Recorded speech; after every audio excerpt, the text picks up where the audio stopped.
स्टारलैंड जंगल में सभी जानवर शांति से रहते थे, मगर कई दिनों से एक समस्या खड़ी हो गई थी। रात को कोई आकर अनाज के भंडार को खाली कर देता था। सभी जानवर परेशान थे। दोस्तों, अब बहुत हो गया। कोई तो हमारी अनाज की चोरी करता है। हमें चौकीदार रखना ही पड़ेगा। हाँ दादा, लेकिन चौकीदार कौन बनेगा? मेरा तो कहना है गधा भोला राम को रख लो।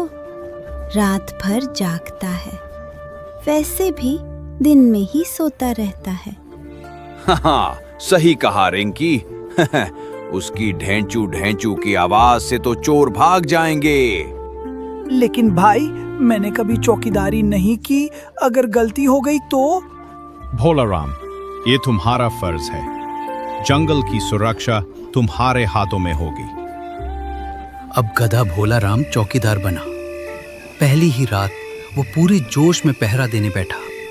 ढेंचू ढेंचू, आज मैं सबको साबित कर दूंगा कि मैं भी काम का हूँ। रात गहरी हुई। धीरे धीरे सब जानवर सो गए। तभी झाड़ियों के पीछे से 3 बंदर चुपके चुपके अनाज की ओर बढ़े। चुप रहो, चौकीदार गधा है। बस ढेंचू करता है, हमें क्या पकड़ पाएगा? हाँ, जल्दी अनाज उठाओ और भागो। गधा भोला राम ने आवाज सुनी और जोर से ढेंचू करने लगा। ढेंचू, कौन है वहाँ? रुको। अरे भोला राम, अब क्या हो गया? हमें सोने तो दो। शायद उसे सपना आया है। जानवर फिर से सो गए, मगर बंदर अभी भी चोरी करने लगे।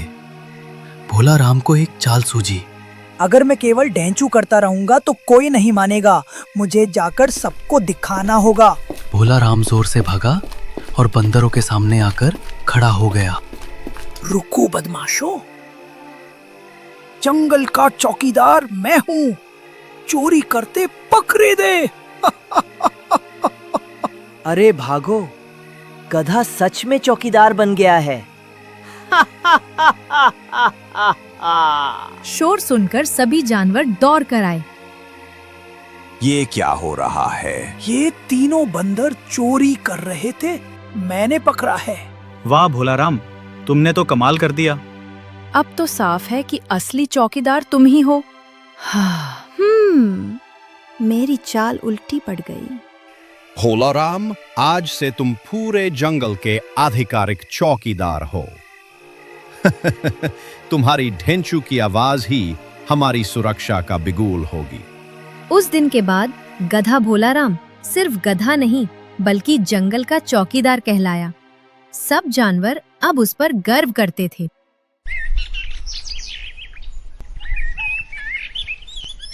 भोला राम अब पूरे जंगल का चौकीदार बन चुका था।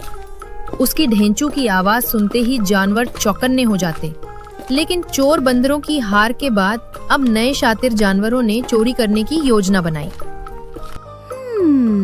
अब ये गधा चौकीदार सबका हीरो बन गया है। लेकिन अगर मैं चालाक लोमड़ी हूँ तो कोई न कोई तरीका निकाल ही लूंगी। रिंकी लोमड़ी ने अपने दोस्त भेड़िए को बुलाया। तो प्लान ये है कि तू गधे को उलझाएगी और मैं पीछे से अनाज ले जाऊंगा। सही है, गधा भोला है, आसानी से बेवकूफ बन जाएगा। रात का समय हुआ। जंगल के सारे जानवर सो गए और गधा भोला राम अपनी चौकी पर बैठा पहरा दे रहा था। ढेंचू ढेंचू, हाँ, आज सब कुछ शांत है। शायद आज कोई चोरी करने की हिम्मत नहीं करेगा। तभी रिंकी लोमड़ी वहां आई। अरे भोला राम भाई, तुम तो बहुत मेहनत करते हो। चौकीदारी आसान काम नहीं है। चलो, मैं तुम्हारे लिए फल लाई हूँ, थोड़ा खा लो। अरे धन्यवाद रिंकी बहन, सच कहूँ तो पेट भी भूखा था। भोला राम फल खाने लगा और इसी बीच पीछे से भेड़िया भंडार घर की ओर बढ़ा। कितना भोला गधा है, ये खाता रहे और मैं मजे से अनाज उठाऊं। लेकिन जैसे ही भेड़िया बोरी उठाने लगा, भोला राम ने उसकी परछाई देख ली। रुको, ये कैसी परछाई है? भोलाराम तुरंत ढेंचू ढेंचू चिल्लाने लगा। ढेंचू, चोरी चोरी, सब उठो। सारे जानवर नींद से उठकर दौड़े आए। ये क्या हो रहा है? भोलाराम ने फिर ढेंचू किया है। जरूर कोई चोरी कर रहा होगा। इस बार सबने देखा कि भेड़िया बोरी उठाकर भाग रहा है। अरे पकड़ो इस चोर को। भालू दादा ने जोर से दहाड़ लगाई और भेड़िए का रास्ता रोक दिया। माफ कर दो, मैं फिर कभी चोरी नहीं करूंगा। भेड़िए, तुम्हें इस जंगल से बाहर निकाल दिया जाता है। यहाँ चोरी की कोई जगह नहीं। सभी जानवर भोलाराम की ओर देखने लगे। वाह भोलाराम, तुमने तो हमें दूसरी बार बचा लिया। अब कोई शक नहीं कि तुम सबसे भरोसेमंद चौकीदार हो। भोलाराम को बेवकूफ बनाना इतना आसान नहीं। अगली बार कोई और चाल सोचनी पड़ेगी। ढेंचू, जंगल की शांति मेरी सबसे बड़ी जिम्मेदारी है। कोई भी चालबाज मेरी आंखों से नहीं बच सकता। इस तरह गधा भोलाराम ने फिर से अपनी चौकीदारी का लोहा मनवाया। अब पूरा जंगल और ज्यादा सुरक्षित महसूस करने लगा। मगर रिंकी लोमड़ी की चालें अभी खत्म नहीं हुई थीं।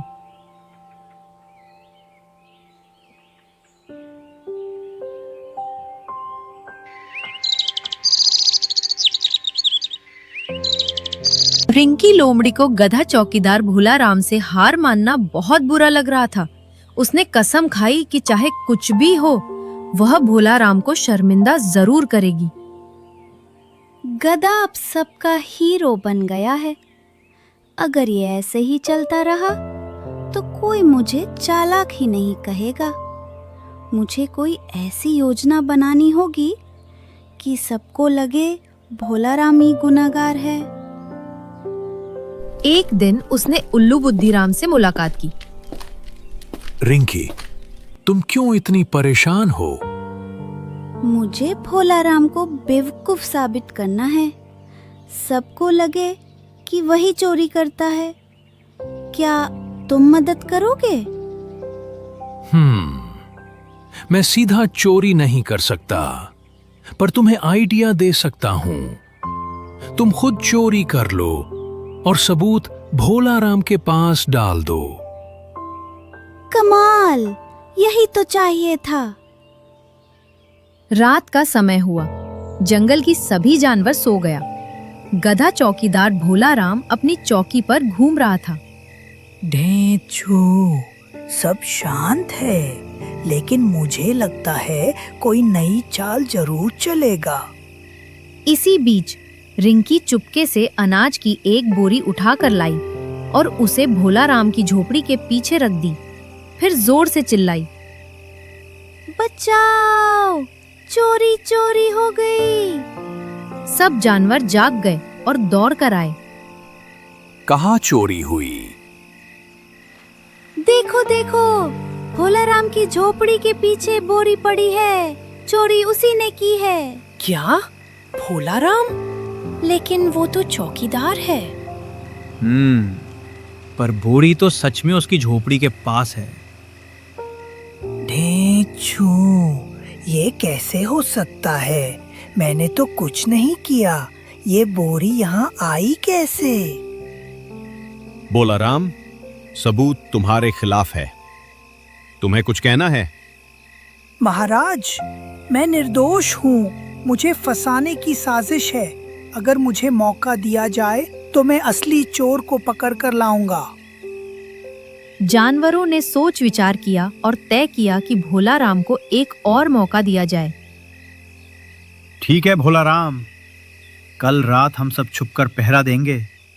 अगर तुम सच में निर्दोष हो तो असली चोर जरूर पकड़ा जाएगा। ढेंचू, यही तो मैं चाहता था।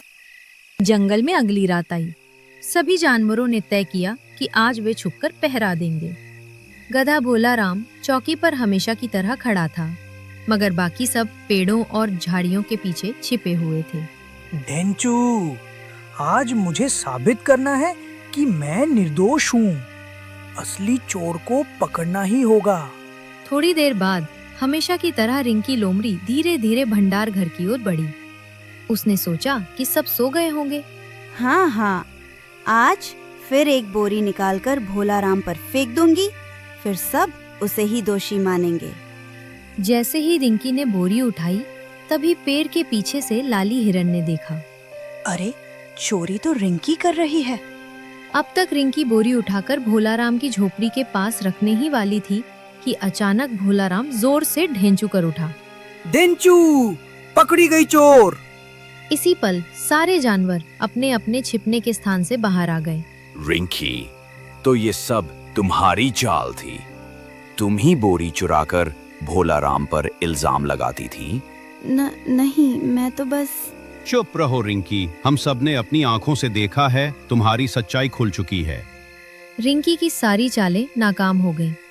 पूरा जंगल अब भोलाराम के साथ खड़ा था। देखा, मैंने कहा था ना, भोलाराम निर्दोष है। भोलाराम ने तो तीसरी बार भी जंगल को बचा लिया। अब कोई उसकी ईमानदारी पर शक नहीं कर सकता। ढेंचू, मेरा काम है चौकीदारी करना। सच हमेशा जीतता है। रिंकी, तुम्हें सजा मिलनी चाहिए, लेकिन अगर तुम सुधरने का वादा करो तो हम तुम्हें एक और मौका देंगे। महाराज, मैं अपनी गलती मानती हूँ। अब से मैं जंगल की मदद करूँगी, चोरी या चालाकी नहीं। उस दिन के बाद रिंकी ने सच में सुधार कर लिया और गधा भोलाराम सिर्फ चौकीदार ही नहीं, बल्कि पूरे जंगल का सबसे ईमानदार और सम्मानित रक्षक कहलाया। उसकी ढेंचू अब सबके लिए सुरक्षा का प्रतीक बन चुकी थी। भोलाराम ने अपनी ईमानदारी और बहादुरी से पूरे जंगल का दिल जीत लिया था। अब वो सिर्फ चौकीदार नहीं, बल्कि जंगल का हीरो बन चुका था। सभी जानवर ध्यान दे, भोलाराम ने बार बार हमारी रक्षा की है। अब मैं सोचता हूँ कि उसे सिर्फ चौकीदार नहीं, बल्कि मेरा खास सिपाही बना दिया जाए। वाह महाराज, इससे अच्छा और क्या हो सकता है। भोलाराम सच में इस सम्मान के योग्य है। अब तो जंगल की रक्षा और भी मजबूत हो जाएगी। वाह भोलाराम, चौकीदार हो तो आपके जैसा। ढेंचू, महाराज, मैं तो साधारण गधा हूँ। चौकीदारी करना ही मेरा कर्तव्य था। नहीं भोलाराम, तुम्हारी ईमानदारी और हिम्मत तुम्हें खास बनाती है। अब से तुम जंगल की सुरक्षा सेना के प्रमुख सिपाही हो। सभी जानवर तालियां बजाने लगे। भोलाराम को अब सम्मान के साथ एक खास जगह दी गई, लेकिन जिम्मेदारी जितनी बड़ी थी, खतरे भी उतने ही बढ़ गए। इसी बीच खबर आई कि जंगल के बाहर से कुछ डाकूसियार रात में हमला करने वाले हैं। अगर ये डाकू आए तो बहुत नुकसान करेंगे। हम सब तो उनसे लड़ भी नहीं सकते, कुछ तो करना ही पड़ेगा। चिंता मत करो, अब हमारे पास भोलाराम है, वही हमारी सेना का नेतृत्व करेगा। ढेंचू, महाराज, आप चिंता ना करें। मैं अपनी टीम बनाऊंगा और उन डाकू सियारों को सबक सिखाऊंगा। भोलाराम ने अपनी एक छोटी सी टोली बनाई। उसमें शामिल थे भलू दादा ताकत के लिए, हाथी दादा सुरक्षा दीवार के लिए, लाली हिरन तेज दौड़ और संदेश देने के लिए, और खुद भोलाराम रणनीति बनाने के लिए। चलो दोस्तों, भोलाराम के साथ मिलकर जंगल की रक्षा करें। हाँ, अब कोई हमारा अनाज नहीं चुरा पाएगा। डाकू सियारों का हमला नजदीक था। पूरा जंगल भोलाराम की अगुवाई में तैयार हो गया। अब देखना ये था कि क्या गधा चौकीदार अपने पहले बड़े युद्ध में जीत पाएगा।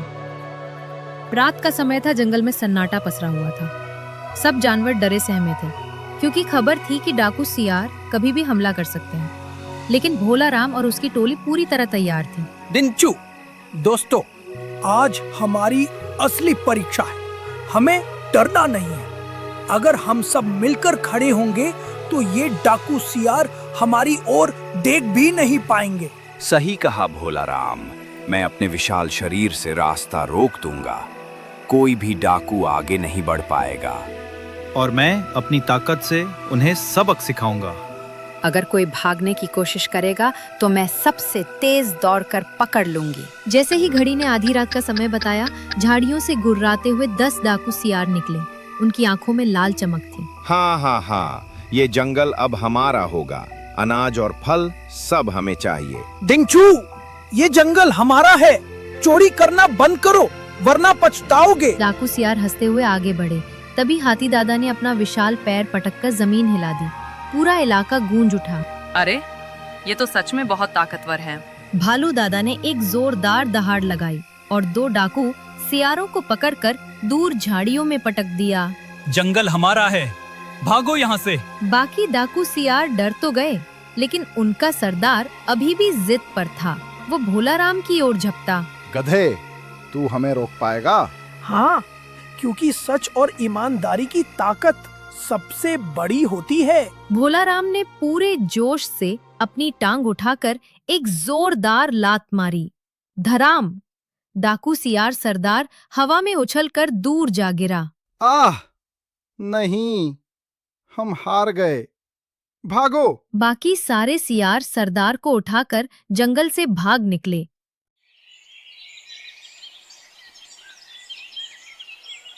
अब जंगल में फिर से शांति छा गई।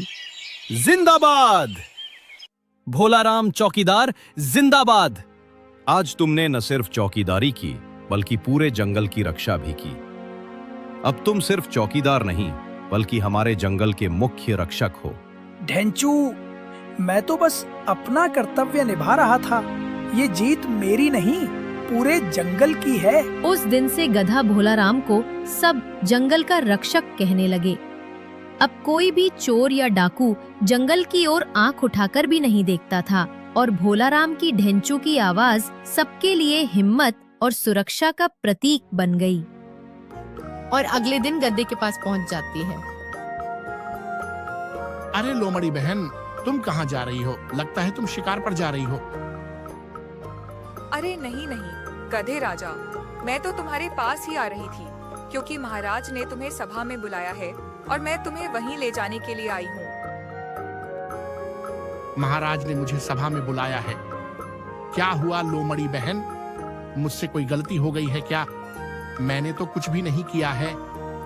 एक समय की बात है, एक गधा अपने जंगल को छोड़कर बहुत दूर आ जाता है। तभी घूमते घूमते वह सुंदरी वन नामक जंगल में पहुंच जाता है।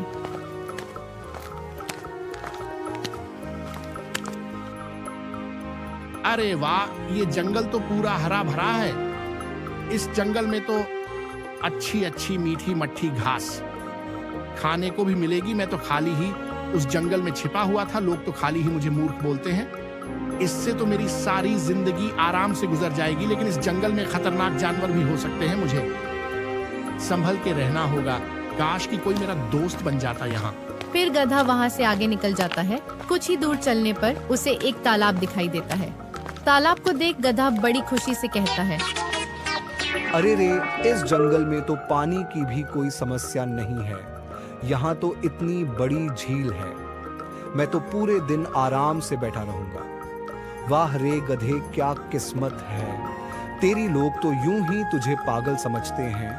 अब तो मेरी पानी की चिंता भी दूर हो गई है। अब यहाँ थोड़ा आराम कर लेता हूँ। फिर गधा पेड़ के नीचे बैठकर आराम करने लगता है। तभी सामने से एक हाथी पानी पीने के लिए झील के पास आता है और गधे को वहाँ बैठा देख कहता है, अरे ओ गधे, कौन है रे तू और कहाँ से आया है? तुझे तो पहले कभी इस जंगल में नहीं देखा। हाथी दादा, मैं तो पास के जंगल से आया हूँ। ये जंगल तो बहुत बड़ा है। यहाँ तो पूरे जंगल में हरी हरी घास है और यहाँ तो पानी की भी कोई समस्या नहीं है। हाँ, वह सब तो ठीक है, पर तू बिना महाराज के आ गया कि तूने इस झील का पानी कैसे पिया? नहीं नहीं हाथी दादा, मैंने अभी तक इस झील से एक बूंद भी पानी नहीं पिया।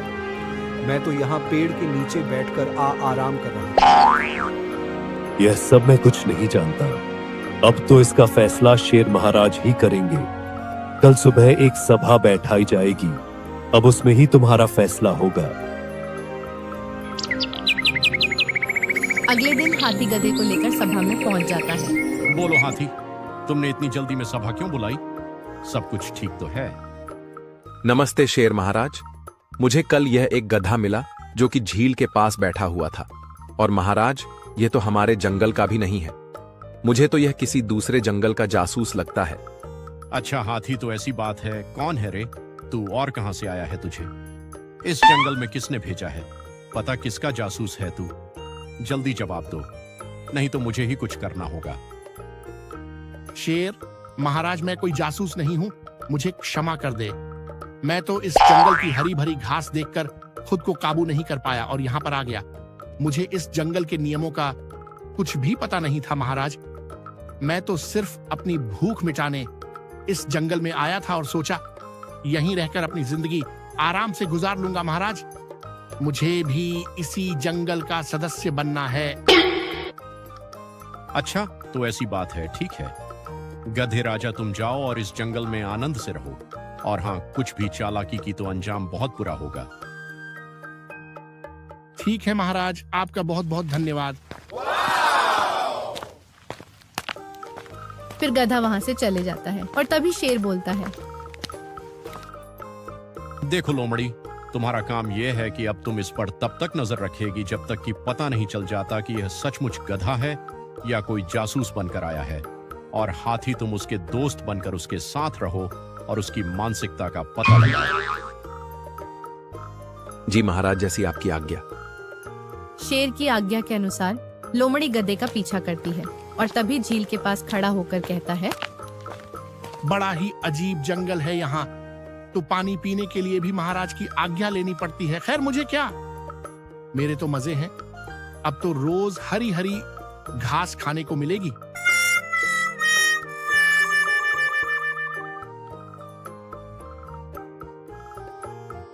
अगले दिन लोमड़ी शेर के पास जाती है और कहती है,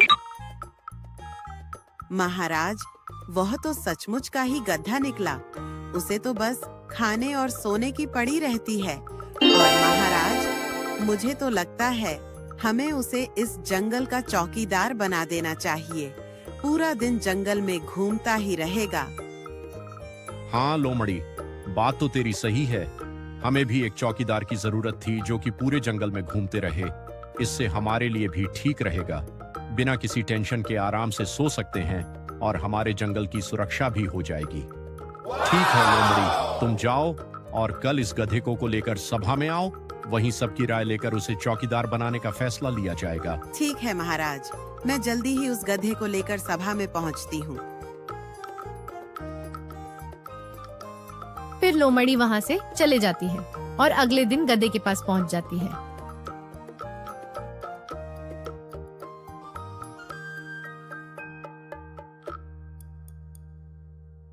अरे लोमड़ी बहन, तुम कहाँ जा रही हो? लगता है तुम शिकार पर जा रही हो। अरे नहीं नहीं गधे राज, मैं तो तुम्हारे पास ही आ रही थी क्योंकि महाराज ने तुम्हें सभा में बुलाया है और मैं तुम्हें वहीं ले जाने के लिए आई हूँ। महाराज ने मुझे सभा में बुलाया है? क्या हुआ लोमड़ी बहन, मुझसे कोई गलती हो गई है क्या? मैंने तो कुछ भी नहीं किया है। अरे नहीं, गधे राज महाराज ने तुम्हें इस जंगल का चौकीदार बनाने के लिए वहाँ बुलाया है। महाराज चाहते हैं कि तुम इस जंगल में चौकीदार बनकर रहोगे और इस जंगल में सभी आने जाने वाले जानवरों पर नजर रखोगे। अरे वाह लोमड़ी बहन, तुमने तो बड़ी अच्छी खबर सुनाई है। मैं तो खाली ही डर गया था। चलो हम सभा में चलते हैं। वाह गधे, तुम तो बहुत भाग्यशाली है। अब तो मैं पूरे जंगल में राज करूंगा। फिर लोमड़ी गद्दे को लेकर सभा में पहुंच जाती है और शेर महाराज बोलता है, मैं आज इस जंगल में रहने वाले सभी जानवरों की सुरक्षा के लिए एक चौकीदार रखना चाहता हूँ और मैंने उस पद के लिए हमारे जंगल के नए जानवर गधेराज को चुना है। तो आप सभी को मेरा यह फैसला कैसा लगा? आप सभी अपनी अपनी राय दें। अगर किसी को कुछ समस्या हो तो बता दो। महाराज, मेरे हिसाब से आपका यह फैसला बिल्कुल सही है। गधे को चौकीदार बनाने से किसी भी जानवर को शक भी नहीं होगा कि गधा यह इस जंगल का चौकीदार हो सकता है। गधेराज, क्या तुम्हें चौकीदार बनना मंजूर है? अगर बनना है तो बताओ, नहीं तो हम किसी दूसरे जानवर को चौकीदार बनाने का हुक्म देंगे। हाँ महाराज, मैं आपके हर फैसले के लिए तैयार हूँ और यह फैसला मुझे स्वीकार है। हाँ तो ठीक है, मैं आज इस भरी सभा में गधेराज को सुंदरी वन का चौकीदार नियुक्त करता हूँ और सभी जानवरों को बता देना चाहता हूँ कि जिस तरह सभी जानवरों का इस जंगल पूरा अधिकार है, उसी प्रकार आज से गधेराज का भी इस जंगल पर पूरा अधिकार है। तभी राजा शेर का मंत्री हाथी बोला, ठीक है महाराज, हम आपकी सारी बातों का ध्यान रखेंगे और गधे राज को भी हम जंगल की सारी सीमाओं का से अवगत करा देंगे। हाँ महाराज, हमें आपके इस फैसले से बहुत खुशी हुई। गधे राज हमारे जंगल के लिए एक बहुत अच्छा चौकीदार साबित हो सकता है। हाँ महाराज, आपका हुक्म से हम बहुत खुश हुए और महाराज गधे राज भी बहुत ईमानदार लगता है। हाँ महाराज, मैं पूरे दिल और जान से इस जंगल की देखभाल करूंगा। किसी भी जानवर को इस जंगल में घुसने से पहले मेरा सामना करना होगा। मेरे जीते जी कोई भी जानवर मेरे सुंदरी वन की तरफ आंख उठाकर भी नहीं देख सकता है। वाह गधेराज वाह, तुम्हारा यह उत्साह देखकर मैं प्रसन्न हुआ। तुम आज और अभी से अपने काम पर लग जाओ और इसी के साथ इस सभा को यहीं पर समाप्त करते हैं। लगता है तू मुझे जानता नहीं है। मैं इस जंगल का सबसे बुद्धिमान चौकीदार हूं और मेरे होते हुए तू इस जंगल में एक कदम आगे नहीं रख सकता है। मेरे इस सुंदरी वन में घुसने के लिए तुझे पहले मेरा सामना करना होगा। हाँ, तो मैं भी कोई चूड़ियां पहनकर नहीं आया हूं। हो जाने दो, आज दो दो हाथ देखते हैं कौन कितना बलवान है। दोनों एक दूसरे पर झपट पड़ते हैं और दोनों में बहुत ही घमासान मुकाबला हो जाता। काफी समय तक दोनों में लड़ाई चलती रही। तो दोस्तों, आपने पहले पार्ट में देखा राजा शेर द्वारा गधे को सुंदरी वन का चौकीदार बना दिया जाता है और फिर गधा से चले जाता है और अगले दिन गधे राज जंगल में घूमने लगता है। तभी घूमते घूमते वह नदी के पास पहुंच जाता है और उसे वहां एक जंगली सुअर दिखाई देता है। वह फौरन उसके पास जाता है और कहता है,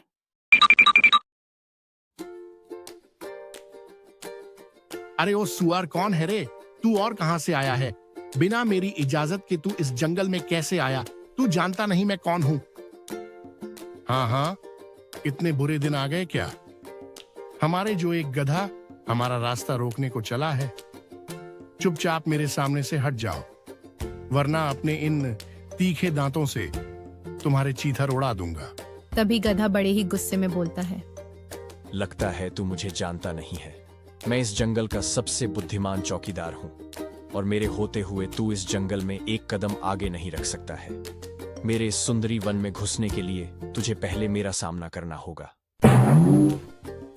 हाँ, तो मैं भी कोई चूड़ियां पहनकर नहीं आया हूँ। हो जाने दो, आज दो दो हाथ देखते हैं कौन कितना बलवान है। दोनों एक दूसरे पर झपट पड़ते हैं और दोनों में बहुत ही घमासान मुकाबला हो जाता है। काफी समय तक दोनों में लड़ाई चलती रही।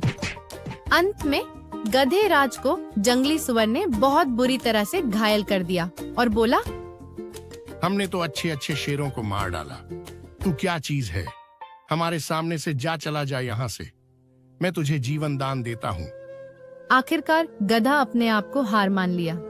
फिर गधा बड़ा ही शर्मिंदा होकर वहाँ से चले जाता है और सीधे सभा में पहुँच जाता है। क्या हुआ गधेराज, तुम इतनी जल्दी में कहां से आ रहे हो? और तुम्हारी ये हालत किसने की? किसने तुम्हें इतना घायल कर दिया? किस में इतना हिम्मत है जो तुम्हें हराने कोशिश की? महाराज, नदी के पास एक बहुत ही बड़ा जंगली सुअर आया है और उसी ने मेरी ये हालत भी कर दी है। गधेराज, उसने तुम पर हमला क्यों किया? क्या तुमने बताया नहीं? तुम कौन हो? लगता है तुम्हारे बारे में उसको पता नहीं है। महाराज, मैंने उसे सब कुछ बताया, लेकिन उसने मुझे मुकाबले के लिए ललकार दिया और मेरी ऐसी हालत कर दी।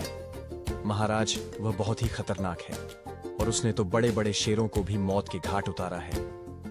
अच्छा, तो ऐसी बात है। गधेराज, चलो तुम मुझे उसके पास ले चलो। जरा मैं भी तो देखूं ऐसा कौन सा सुअर आया है जो शेर का मुकाबला करने के लिए बोल रहा है। जरा मैं भी तो देखूं किसने अपनी मौत को दावत दी है। ओह, तो इसने की तुम्हारी ये हालत। आओ, तुम मेरे पीछे आओ। ठीक है महाराज, आप मेरे साथ चलिए।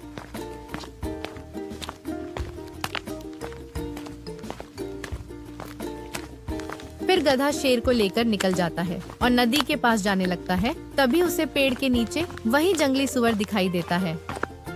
देखिए देखिए महाराज, यही है वो सुअर जिसने मेरी ऐसी हालत कर दी है। ओह, तो इसने की तुम्हारी ये हालत। आओ, तुम मेरे पीछे आओ। तभी शेर जंगली सुअर के पास जाता है और कहता है, क्यों रे भूतनी के, तूने मेरे चौकीदार की यह कैसी हालत कर दी है? क्या तू मुझे जानता नहीं है? मैं इस सुंदरी वन का राजा हूं और बिना मेरी इजाजत के यहाँ एक पत्ता भी नहीं हिलता है, और तू मुझे हिलाने की बात करता है। तभी जंगली सुअर भी बड़ी उत्साह के साथ हंसते हुए बोला, अब तो स्वयं राजा को ही मेरे पास आना पड़ा, लेकिन कोई फायदा नहीं है। अगर तुम खुद को राजा मानते हो तो तुम्हें मेरा मुकाबला करना होगा और मुझसे जीत कर दिखाना होगा। अगर मैं जीत गया तो मुझे इस जंगल का राजा बनाना होगा। ठीक है, मैं आज तक किसी से कोई मुकाबला नहीं हारा हूं, और जब तक मैं जिंदा हूं तब तक मैं अपने इस जंगल पर आंच भी नहीं आने दूंगा। मेरी एक शर्त है, अगर मैं जीत गया तो तुम्हें यह जंगल छोड़ना होगा और मुझे इस जंगल का राजा बनाना होगा। हाँ, मुझे तुम्हारी सारी शर्तें मंजूर है। कल सुबह पहाड़ी के नीचे वाले मैदान में जंगल के सभी जानवरों के सामने यह मुकाबला किया जाएगा। ठीक है शेर, कल पहाड़ी वाला मैदान में मिलते हैं। जाओ गधेराज, तुम जाकर लाली चुलबुली चिड़िया तक ये खबर पहुंचा दो कि कल राजा शेर और सुअर के बीच पहाड़ी वाले मैदान में महामुकाबला होगा। जंगल के सभी जानवरों तक यही खबर पहुंचा दे। जी महाराज, जैसी आपकी आज्ञा। फिर गधेराज जंगल की ओर निकल जाता है और चुलबुली चिड़िया के पास पहुंच जाता है। क्या हुआ गधेराज, तुम्हारी ये हालत किसने कर दी? सब कुछ ठीक तो है? नहीं चुलबुली बहन, कल मेरा एक जंगली सुअर से सामना हो गया था और उसी ने मेरी ऐसी हालत कर दी। और कल पहाड़ी के पास वाले मैदान में महाराज और जंगली सुअर का मुकाबला होगा। इसलिए महाराज ने आदेश दिया है कि तुम जंगल के सभी जानवरों तक इसकी सूचना पहुंचा दो। जी गधेराजा, मैं अभी सभी जानवरों को सूचित कर देती हूँ। फिर लाली चुलबुली चिड़िया वहाँ से चली जाती है और झील के पास पहुँच जाती है। अरे सुनो दोस्तों, कल पहाड़ी वाले मैदान के पास शेर महाराज और उस जंगली सुअर के बीच महामुकाबला होने वाला है। जो भी उस मुकाबले को जीतेगा वही इस जंगल का राजा होगा। चुलबुली की ऐसी बात सुनकर सभी जानवर हैरान हो जाते हैं। तभी हाथी बोलता है, अरे तो उसमें कौन सी बड़ी बात है? जीतेगा तो हमारे शेर महाराज ही, उसका पता तो कल मैदान में ही चलेगा। फिर लाली चुलबुली चिड़िया वहाँ से चली जाती है और उधर शेर बड़ी चिंता में अपनी गुफा में बैठा हुआ था। तभी लोमड़ी उसके पास आती है और कहती है, क्या हुआ महाराज, आप इतनी चिंता में क्यों हैं? सब कुछ ठीक तो है महाराज, इस मुकाबला में आप ही जीतेंगे। कुछ भी ठीक नहीं है लोमड़ी, मैं बड़ी समस्या में हूँ। अगर गलती से भी मैं कल मुकाबला हार गया तो मुझे यह जंगल छोड़कर जाना होगा, और मैं ऐसा बिल्कुल नहीं चाहता। इतने दिनों तक आप लोगों के साथ रहा। अच्छा, तो ऐसी बात है महाराज, मेरे पास एक योजना है। कैसी योजना लोमड़ी, जल्दी बताओ, मुझसे सब्र नहीं हो रहा है। महाराज, वह जो पहाड़ी वाले मैदान के पास बड़ा सा पेड़ है, जैसे ही हमको लगेगा आप थक चुके हैं, हम मौका देखते ही उसे उस जंगली स्वर के ऊपर गिरा देंगे और इस प्रकार आप जीत जाओगे। वाह लोमड़ी, तुम्हारी यह योजना बहुत अच्छी है। मैं मुकाबला जीतते ही तुम्हें इस जंगल का मंत्री बना दूंगा। और अगले दिन सभी जानवर मैदान में पहुंच जाते हैं और योजना के अनुसार लोमड़ी भी पेड़ के पास खड़ी हो जाती है। फिर शेर और सुअर आमने सामने आते हैं और सुअर बोलता है, क्यों शेर, याद है ना मैंने कल क्या कहा था? अगर हार गया तो यह पूरा जंगल मेरा होगा और तुझे यह जंगल छोड़कर जाना होगा। अरे तू पहले मुझसे जीत कर तो दिखा। फिर दोनों एक दूसरे पर झपट मार देते हैं और दोनों में बड़ा ही जबरदस्त मुकाबला हो जाता है। दोनों ही चक्कर में लग रहे थे। दोनों लड़ते लड़ते बहुत थक जाते हैं, पर कोई भी हार नहीं मानता है। तभी अचानक से सुअर के ऊपर एक खोखला पेड़ गिर जाता है और मौके पर ही पेड़ के नीचे दबाकर जंगली सुअर की मौत हो जाती है। तभी गधेराज बड़ी खुशी से बोलता है, अरे वाह, जीत गए, हमारे महाराज जीत गए। महाराज ने सुअर को मार गिराया। वाह महाराज वाह, आप जीत गए महाराज, आपने उस सुअर को मार गिराया। मैं आज तुम सभी के सहयोग से ही जीत पाया हूँ। मैं तुम सबका बहुत बहुत धन्यवाद करता हूँ। आप सभी ने मेरा साथ दिया और गधेराज, तुम्हारी बहादुरी से तो मैं बहुत प्रसन्न हुआ। तुमने बिना कुछ सोचे समझे इस जंगल के लिए उस जंगली सुअर से भिड़ गए। मैं आज और अभी भरी सभा में तुम्हें इस सुंदरी वन का मंत्री। आपका बहुत बहुत धन्यवाद महाराज। इस प्रकार गधेराज बब्बर वन का मंत्री बन जाता है और जंगल के सभी जानवर खुशी खुशी रहने लगते हैं। तो दोस्तों, आपको कहानी अच्छी लगी हो तो वीडियो को लाइक और चैनल को सब्सक्राइब जरूर करें।